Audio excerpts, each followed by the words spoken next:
Okay, I'm gonna give you a couple of quick tips just based on kind of stuff I've seen today for being kind of more efficient with your cleans. All right, so first thing, our foot position. So one of the things we're always talking about when we're doing squatting, when we're jumping onto something, we talk about, you guys know we talk about our knee position related to our feet, right? We always talk about we want our knees tracking over our toes. So when it comes to skill transfer, that's something that applies to everything we do, including our setup at our cleans, all right? So when I set up to my barbell, my feet are gonna be under my hips. Now my goal at setup is to be driving my knees out over my toes, all right? So one of the things we see, a mistake we see people make a lot of times is at clean, they're like this. At setup, they're like this. So they're real kind of squashed in here, and you notice my knees are not really over my toes where I want them to be.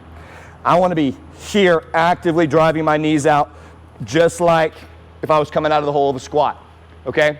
So I want to be driving my knees out. Now, one thing that makes that challenging for people sometimes, if our grip, if my hands on the barbell are too narrow. My hands need to be wider on the barbell for a clean than they are for a deadlift, okay? So what I'll do is, come down here, I take about a fist width wider of a grip for a clean than I do with my deadlift.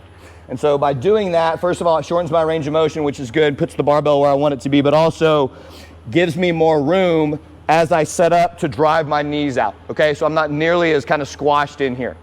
Here with a narrow, harder for me to get my knees.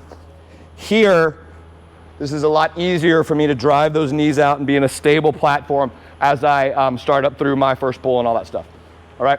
So that's piece number one. So think about that, hands on the barbell and then knees.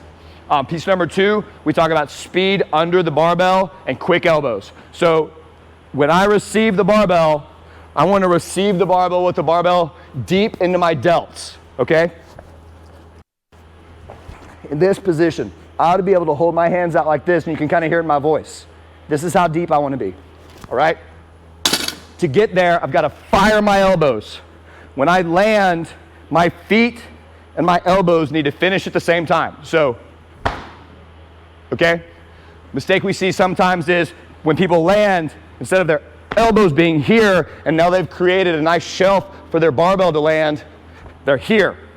And so they're basically supporting the barbell in their hands, all that pressure on their wrist, and one thing goes wrong and they're gonna lose the barbell forward just like that, okay?